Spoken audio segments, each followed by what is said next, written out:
Баршаңызға сәлем достар. Бүгін мен сіздерге үнді тағамының рецептін ұсынамын. Міндетті түрде видеоны соңына дейін қараңыздар. Ең алдымен керекті заттарымызды турап дайындап аламыз. Тартылған етті қызып тұрған табаға шамамен 10-15 минут жай отта қуырып аламыз.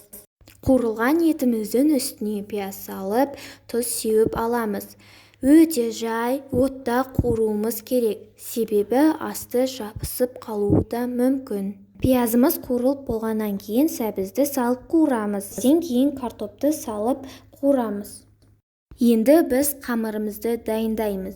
Ол үшін бір пиала суға тұз және жұмыртқа салып, үстіне ұн қосып, барлығын араластырып, қамыр илейміз. Иленген қамырымызды иі қанғанша қойып қоямыз. Қамырымызды жайып, үстіне май жағып, видеодағыдай 4 бұрышты қылып кесеміз.